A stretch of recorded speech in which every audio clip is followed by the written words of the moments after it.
Mga kababayan ko sa buong bansang Pilipinas, buong sanlibutan, magandang araw, magandang umaga, magandang hapon, magandang tanghali, at magandang araw sa inyong lahat. Ang pangungusap ko pong ito ay napakahalaga para sa lahat ng mga kababayan nating Pilipino na makikinig at manonood sa akin, although hindi nakikita ang mukha ko. Ito po si Pastor Apollo Kibuloy, ang appointed Son of God ng Kingdom of Jesus Christ, the name above every name. Sana po press conference ang tatawagin ko ngayon. Pero dahil nanganganib ang buhay ko, ay hindi po muna ninyo makikita ang aking pagmumukha. Ang akin lang po munang boses ang inyong maririnig. Mahalaga po ito na sasabihin ko sa inyo. Mga kababayan, mula po noong 2018, ako ay linigalig na at ang aking kongregasyon na walang dahilan ginawan kami ng kaso doon sa bansang Amerika. Sumunod kami sa batas. Kung kami may mga sinabi ng violations na hindi pa napatotohanan, yan po ay nasa kanilang federal court na. Kumuha kami ng 20 lawyer upang pag-usapan ang lahat ng kanilang akusasyon, which is about 43 counts. Lahat po yan ay mayroong 20 lawyers na nakatutok at meron na po kaming depensa. Naghihintay po ang aking mga lawyer sa Amerika at sa Pilipinas na simula ng trial. Mulang 2018, pinospon. Ginawang 2020, pinospon. Ginawang 2022, pinospon. 2021, ganun din. 2023, sana ay po-postpone. Pinospon pa rin. Ngayon, hindi na po papayag ang judge. November 5, 2024, talaga pong itutuloy na. Ngayon, ako naman nandito sapagkat indicted din ako. Sealed indictment pa nga ng 3 taon, hindi ko alam ako indicted ako. So anytime pupunta ako doon, pupusasan na ako, hindi ko alam. Pero salamat naman sa Panginoon Diyos sapagkat hindi na ako pumalik doon at hindi nangyari yon. So dahil kasama ako sa kaso ng aking mga workers na mga 9 o 8 kami lahat, ako yung number 1 na principal. Okay lang, sapagkat ako naman ang leader ng kingdom at ako talagang target nila. Sa anong paraan ginawa kami ng kasong hindi namin alam at mga kumuha sila ng witness, handa na po kaming lahat ng aming depensa, lahat ng aming documents ng aking mga lawyers, US-based lawyers, handang-handa na po kami. Pinopospon nila palagi, pero ngayon hindi na. Ngayon, ako dito sa Pilipinas, dahil nandito na ako nung dumating yung mga kasong yan, hindi ako lumaya sa Amerika, kundi dumating ako dito, wala pang kaso. Kinasuhan ako ng naka-sealed indictment, hindi na ako nakabalik doon, pero nandito na ako sa Pilipinas. So hindi po ako tumakas. Ngayon, dahil nandito ako, I will use my constitutional rights for extradition na siyang treaty ng ating bansa. Yan po ang iniintay ng mga lawyers ko dito sa Pilipinas at sa Amerika. Iniintay namin ang request ng US Embassy sa Department of Foreign Affairs. Hindi po dumating. Sapagkat kung yan pag-uusapan, i-endorse doon sa Department of Justice, wala rin doon. Hinintay namin para pag-usapan ang extradition treaty kung paano gagawin. Handa din po ako sa kasong yan kung ako'y ma-extradite pagkatapos mapag-usapan at nakadaan na kami ng Court of Appeals, Court of First Instance at Supreme Court. Kung ilang taon yon, dapat magtiis din sila. Hindi dumating yon, hinihintay ko hanggang ngayon. Wala pong request na ganon. Ngayon, eto po ang mahalagang ibabalita ko sa inyo. Mula noong 2018 hanggang ngayon, hindi na po kami mapakali sa ating sariling bansa. Nawala po ang aming kalayaan sapagkat kami dito ay sinosurveillance. Sinosurveillance ako dito sa Pilipinas ng CIA at ng FBI. Sarili kong bansa, ako po ay nagtatago sapagkat liligwakin ako ng ganun-ganun na lang. Walang extradition process na gagawin. dumating po sa aming kaalaman sa mga sandaling ito from reliable sources. Correct me if I am wrong, but these are reliable sources na dumating sa akin na ayaw na raw po nila ng extradition treaty. Ang kanila daw pong gagawin ng CIA, ng FBI, ng US Embassy at State Department, kasabwat ng ating gobyerno, ng Pangulong Marcos at ng First Lady at kung sino pa man ang nasa gobyerno, ako ay rendition ng kanilang gagawin. Ang rendition, ang ibig sabihin po, anumang oras pwede lang pasukin ang aking compound at ako ay kidnapin. It's not only rendition but also elimination. If it is possible, pwede nila akong i-assassinate. So, nandun po sa dalawang yun, kidnapping or assassination, killing talaga, murder. Yun po ang dumating na balita sa akin ngayon from reliable sources. Kaya, mulang 2018, alam na po namin na may gagawin sila. Hindi lang namin alam kung paano sapagkat ang iniintay namin ay extradition sapagkat yun ang treaty natin. Ngayon, ito pong gagawin nila dahil hindi na sila dadaan doon ay illegal. Kidnapping or elimination or assassination. Di po ba sa atang sariling bansa ang aking constitutional rights na wala na? Sapagkat ako po ay binigay na sa kamay ng mga banyagang ito ng ating sariling gobyerno ni Pangulong Marcos at ni First Lady Araneta Marcos. Huwag kayong magkaila kung totoo itong sinasabi ko. Angkinin nyo, kung hindi, i-correct ninyo ako. Sapagkat ang buhay ko ngayon ay nanganganib. Kahit mukha ko, hindi ko pwedeng ipakita sa inyo. Sapagkat ako ay binigay na ninyo sa kamay ng mga Amerikano at gagawin nilang gusto nilang gawin sa akin sa aking sariling bansa. Ang aking 11 compounds, araw-gabi, sinosurveillan ng drone. Hindi po kami makatulog, hindi kami mapakali. Baka yung ginawa nila sa amin noong 2020 doon sa Amerika na bigla kaming pinasok, pinaggigibang pintuan, pinaggigibang lahat ng aming pamamahay sa loob, linigwak lahat, ay gagawin nila dito sa aming bansang Pilipinas sa aking mga compound. Saan man po ako naroroon, nandoon sila nakasurveillance sa akin at naghihintay na lang ng tamang pagkakataon upang ako ay kidnapin o kaya patayin o kaya i-assassinate na ganun-ganun na lang para mawala ako dito sa mundong ito. Na kanilang bakit ako naging hadlang, hindi ko alam. Hindi lang po yun mga kababayan, kundi ang aking leaders lahat kasama na sa elimination. Ito pong aking Board of Administrators, senior leaders, lahat po sila ay pwede na rin nilang patayin lahat. At pagkatapos hindi namin alam kung anong plano nila sa buong properties namin sa Kingdom Nation. Kahit bakit ganito sila kagalit at bakit ganito ang kanilang treatment sa akin na isang appointed son. Ang ministry ko po ay evangelizing the whole world with the Word of God. Hindi ko naman kasalanan ako'y maging kaibigan ng politikong tulad ni Pangulong Duterte, Vice President Sara. Taga Davao po kaming lahat. Lumaki kami lahat dito. Alam ko po ang aking mga kaibigan sila. Lumaki kami, mayor namin yan, prosecutor pa, naging congressman, naging president. Yan po ang aking pakikipag-ugnayan for nation building. Wala akong ibang interest sa bansang ito, kundi ang pagunlad.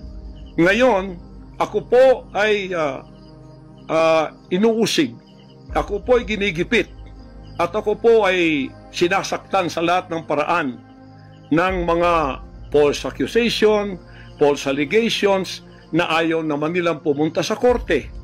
At pagkatapos, ayaw din nilang harapin, paharap itong mga false accusers na pinaggagawa nila to destroy my reputation para idamay sila Duterte family doon sa kapupuntahan ng mga investigasyong walang kakwenta-kwenta.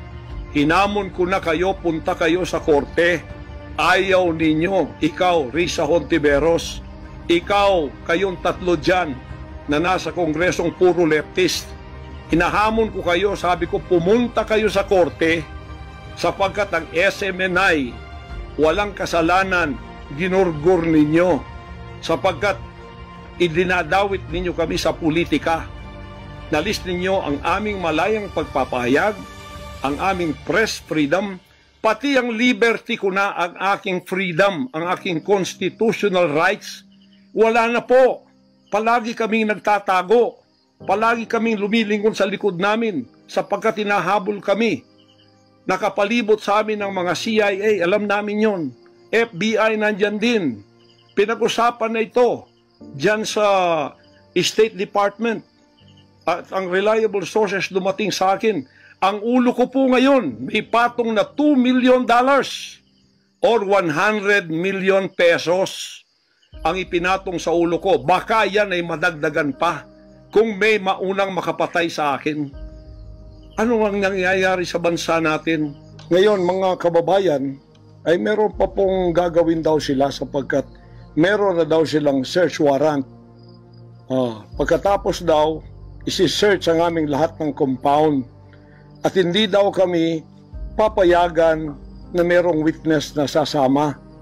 At ang balita namin, kung ito'y totoo, sa reliable source ay nagsasabi na paplantingan daw kami ng bomba, guns, and drugs sa aming mga compound.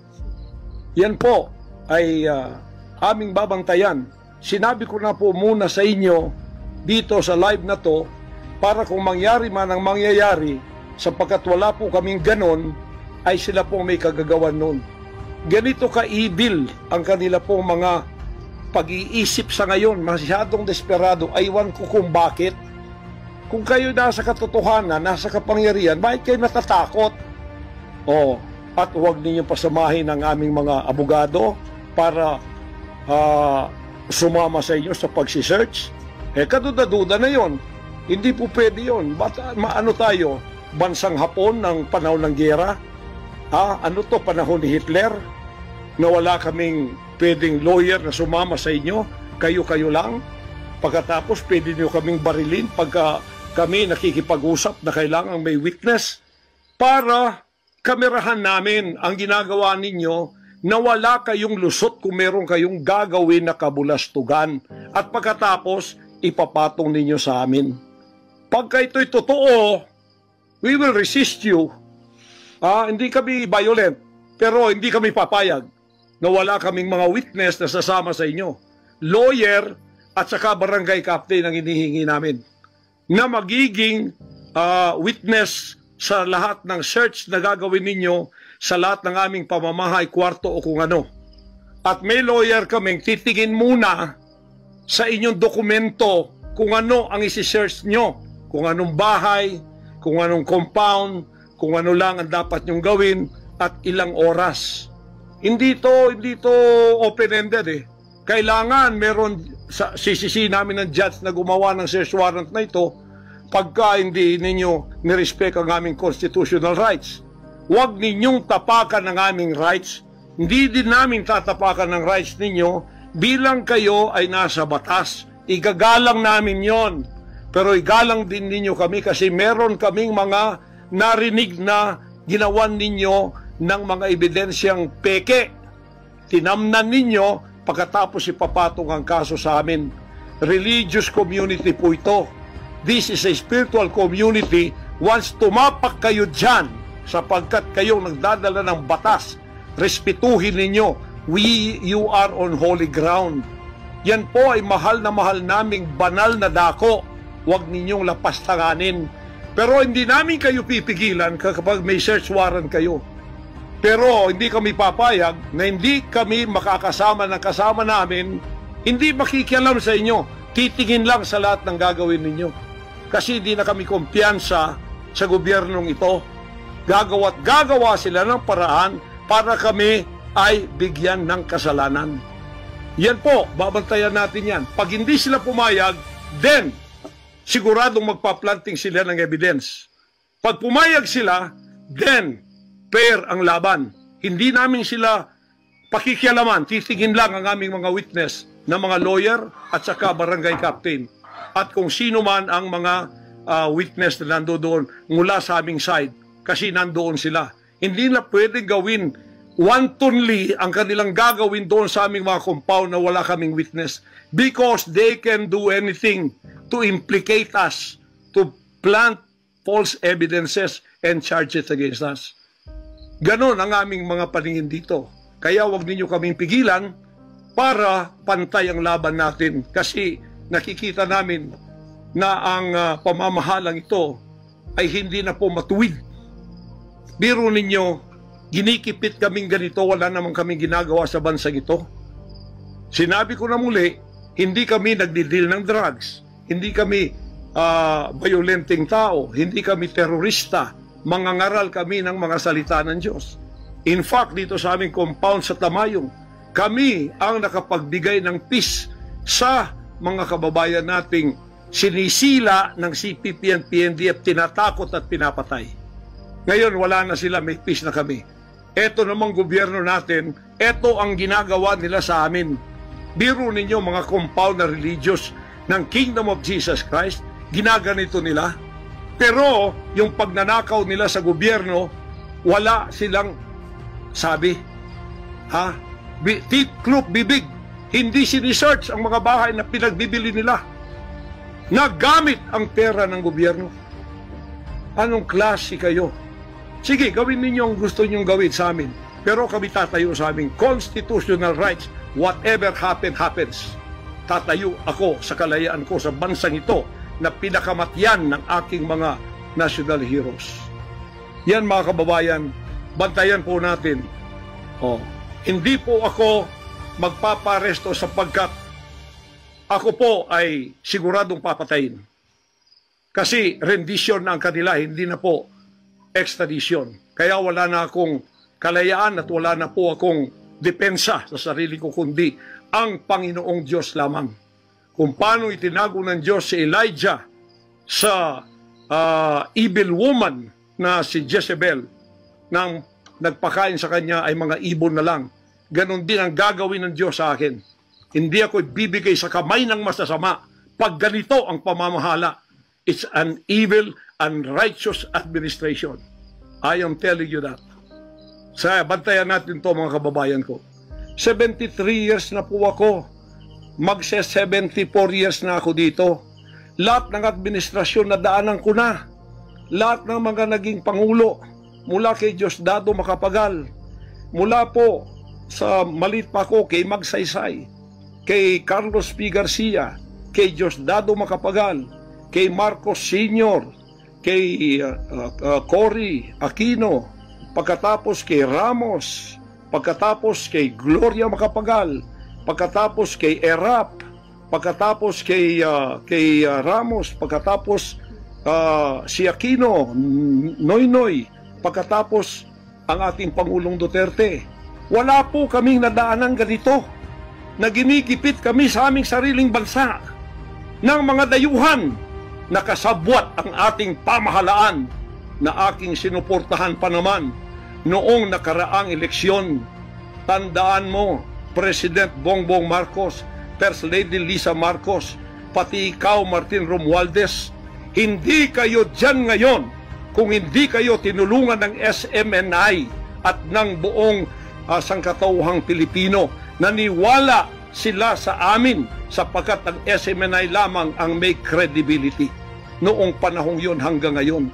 Ngayon, anong ginawa ninyo? Pinaggagawan ninyo kami ng kasalanan, inilagay ninyo kami sa kahihiyan, pagkatapos ibinilanggo pa ninyo ang dalawa naming mamamahayag, pagkatapos inaapi ninyo kami ng ganito-ganito lang. Ang aming pong tolerance, it has come to the rim. Our tolerance has been to the roofs already. Alam ninyo, hindi na po biro itong nangyayari sa bansang ito. Kung pababayaan po natin ang ganitong mangyayari ng mga dayuhang tulad ng Amerikano, CIA, FBI, State Department, US Embassy, gigipitin tayo with the connivance of our own President and First Lady and other members of the Congress. Kung pababayaan natin ito, nangyayari sa isang Pilipinong tulad ko na gumagawa ng kabutihan, trying our very best para makatulong kami, humanitarian, Children's Joy Foundation, dinemonize kami, kinriminalize kami. Biro nyo, ginagawa niyo dangerous criminal organization ang Kingdom of Jesus Christ. Buong sanlibutan, ang akin pong 38 years na munga ng mga 6 hanggang 7 milyong kaluluwa na niwala sa katuwiran at nagbago ang buhay. Ngayon, ginaganito niyo ako ng dahil sa inyong politika na ang aking itinataas naman ay mga lider na tama tulad ni Duterte. Kasalanan ko ba yun na maniwala ako sa isang lider na matuwid at akin siyang itaas? Pagkatapos ganito kayo kadesperado para ako'y patayin at ang lahat ng aking mga senior leaders papatayin din, hanggang yung mga leaders na pwede pang pagkatiwalaan papatayin ninyo, and then you take over all of our properties and compound. Pagkatapos lilinlangin ninyo ang mga tao, pagkatapos magtatayo kayo ng sariling korporasyon, i-incorporate ninyo doon ang lahat ng properties na pinaghirapan, blood, sweat, and tears ng aking mga members all over the world. Tapos biglang-bigla ililipat ninyo doon sa inyong bagong korporasyon, at pagkatapos itataas ninyo ang kamay ng isang tao tulad ni Bandari at sasabihin niyo, ito ang leader ninyo ngayon. Ano ang Kingdom of Jesus Christ? Political government? Hindi po ganon. Mangyari ng mangyayari. Hindi po papayagan ng Panginoon Diyos ang mga bagay na itong nangyayari sa ating bansa sa mga sandaling ito. Kung ako, mabuting tao, kung ako nangangaral ng katuwiran, kung ako tumutulong ng kusang loob at hindi nagpapautang loob kanino man, ginaganito ako, sino pa kaya kayo, mga kababayan ko? Bumukas na po ang mata natin, magkaisa na tayo at alisin ang evil administration na ito na siyang ginagamit ng masamang espiritu upang ang kadiliman ay bumalot sa buong bansang Pilipinas. Alam ko, mahal ninyo ang Pilipinas, mga Pilipino. Naghihintay lang tayo ng tamang pagkakataon. Meron pa bang ibang pagkakataon? Tingnan niyo nangyayari sa Kongreso. Tingnan niyo yung korupsyon. Tingnan niyo yung droga. Mismong ating presidente, mismong kanyang pamilya, inakusahang druggists, inakusahang mga drug addicts. Wala tayong ginagawa. Mismong Pangulong Duterte na nagsabi niyan. Mismong naririnig natin araw-araw, durugista siya. Pagkatapos, kami pa ngayon ang inaapi-api sa aming paglilingkod. Pagkatapos sila ay mga kriminal na nakaupo dahil may kapangyarihan. Kami ngayon ang liligwakin nila. Hindi ba yan karumal-dumal sa harap ng ating Panginoon Diyos? Hindi ba yan ay isang pamamahalang hindi tama? Si Nebukadnezar, pinakain ng damot, ginawa siyang hayop. Ang kanyang anak si Belshazzar, nakakita ng handwriting on the wall.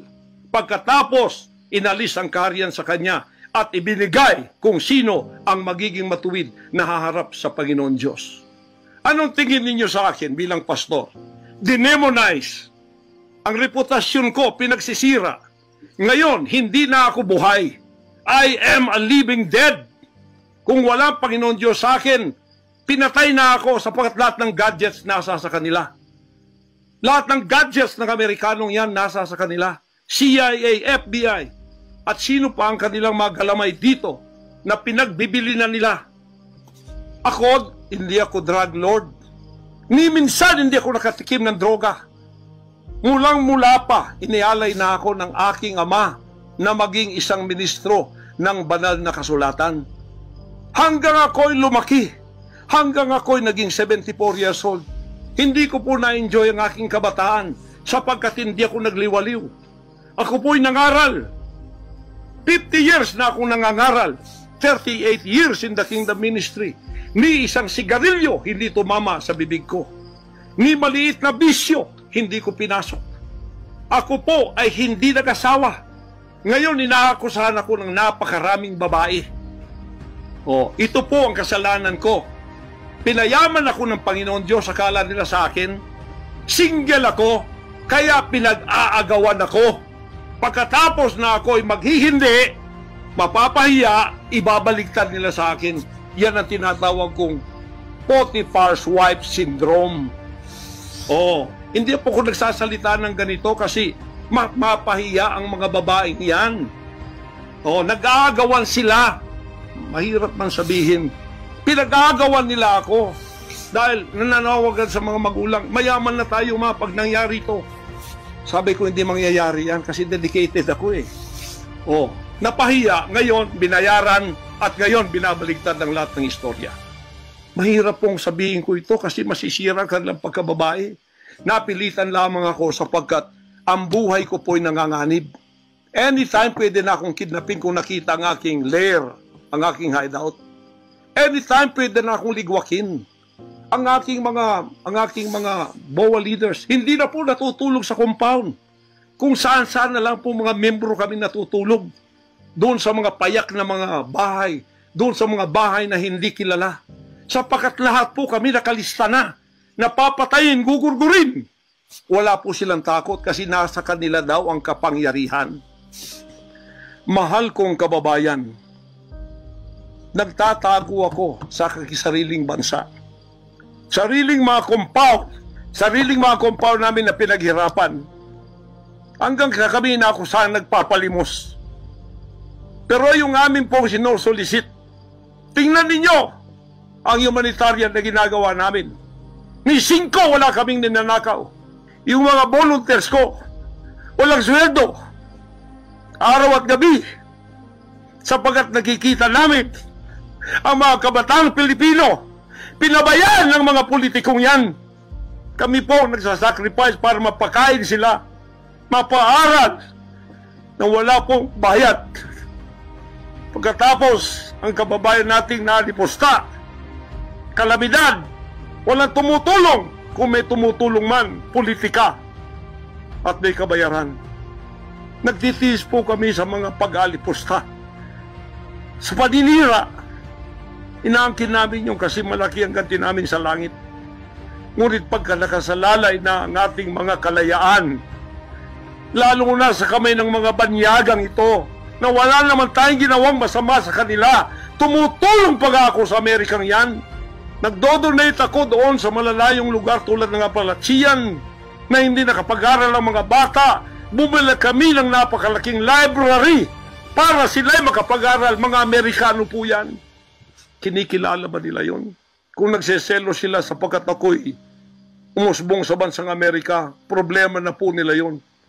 Kung ako'y binigyan ng ama ng isang sasakyang panghimpapawid para hindi ako madelay sa aking worldwide na gawain, kasalanan ko ba yun? Kung ako binigyan ng pampalipad na helicopter dito para mapuntahan ko lahat ng aking satellite sa buong Mindanao, Pilipinas, kasalanan ko ba yun? Kasalanan ko ba na ako'y magkaroon paralan para makapag-aral ang mga bata na walang bayad? Kasalanan ko bang mayroong SMNI para hindi mabayaran? At pagkatapos itong salot na CPP-NPA na marami pinatay ng mga members ko, ministro, at iba pang mga inosenteng Pilipino for 54 years ay magsasalita ng katotohanan na hindi natatakot.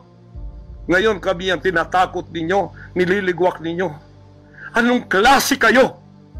Kung hindi kayo tatayo ngayon, mga kababayan ko, sapagkat ako'y living dead na, wala nang kwenta itong buhay ko, iaalay ko ito sa bansang Pilipinas. Ako ang mamumuno upang tayo ay magkaroon ng kalayaang muli. Unang-una sa akin, sa aking kababayan, sa Kingdom Nation, sa aking mga leaders na papatayin din, at sa lahat ng Pilipino nagmamahal ng kalayaan. Tatayo ako! At ako ang mamumuno sa bansa ito para sa katwiran at takot sa Diyos, para ibalik ang ating kalayaan at ang ating kaligtasan mula sa kamay ng mga banyaga na pinakabartiyan ni Rizal, nila Bonifacio. Gayon ang panahon ng pagtayo. Ayaw ko pong gawin ito. Hindi ako politiko. Ang misyon ko ay isang pastor, isang alagad ng Diyos. Appointed son, magligtas ng kaluluwa. Ngunit hindi nyo kinilala yun. At ngayon sinisikil ninyo ang aming kalayaan na ma-enjoy namin ang labor namin for 38 years. Blood, sweat, and tears. Ang gabi ginagawa naming araw. Hindi kami nagmolestiya ng ibang tao. Lumago ang bansang Kariyan. Ngayon, you are envying in jealousy. Gusto niyo kaming i-put down. Mapipilitan akong pupunta at mamumuno sa bansang ito para sa katuwiran. Sasabihin ko sa inyo, pag ito'y kalooban ng Diyos, gagawin ko. Ngayon din, sapagkat ang buhay ko ay wala ng kwenta. Papatayin din naman nila ako. Ngayon tatayo na ako para sa kalaya nating lahat. Mahal kong mga kababayan, ito po ang mahalagang mensahe ko sa inyo sa mga sandaling ito. Hindi ko po uurungan ang sinumang gumagapi sa bansa ko at sa aking kalayaan na ako mismo nagtatago sa aking sariling bansa within 74 years. Hindi po nangyari ito ngayon lang. Pangulong Bongbong Marcos, akala ko matuwid ka na tao. Ikaw, First Lady, akala ko matuwid kang tao. Totoo ba yung ginagawa ninyo riyan na meron kayong mga sex orgies at meron kayong mga drug session na nagliligwak kayo ng drug, sumisingot kayo ng drug habang nagsesex orgies kayo? Totoo ba ito? Totoo bang kayo ay may mga session ng nagarkila kayo ng mga voodoo expert from Africa, pagkatapos mga witchcraft sa India, at ang inyong session Martes, at pagkatapos Biyernes dyan sa Malacanang upang inyong aswagin, i-witchcraft ako, Vice President Sara at Pangulong Digong at ang lahat ng tutol sa inyong paglilingkod. Biro ninyo, naging demons na kayo. Nag-devil worship na kayo kung totoo man ito. Nag-devil worship na kayo kung totoo man ito. Para lang kayo ay manatili sa kapangyarihan. Para lang kayo ay humawak ng aming pera ang hindi ninyo pinaghirapan. Kami po ay nagbibigay ng taxes. Lahat ng aking kingdom materials from China, may taxes lahat yan. Milyon-milyon ang aming binabayad. Ngayon, ginagawa pa ninyo sa amin ito? Matuwid ba kayo? President Bongbong Marcos, Lisa Marcos, makinig kayo. Totoo ba na gumawa kayo ng aksyon kasama ng FBI na ako ay nyo nang ipaligwak at binigay sa kanilang kamay? Kaya't sila'y gumagawa ng ganito with impunity sa aking sariling bansa. Kung ganyan ang ginawa ninyo, I will not honor you. I will not respect you because you did not honor me and you did not respect me. You are no longer worthy to be our trusted leader. Mabuti pa, hanggang maaga pa, Bongbong Marcos, Lisa Marcos, Martin Romualdez, bumaba na kayo sa posisyon. Mag-resign na kayo sapagkat hindi hihinto ang tinig na ito habang naririyan pa kayo.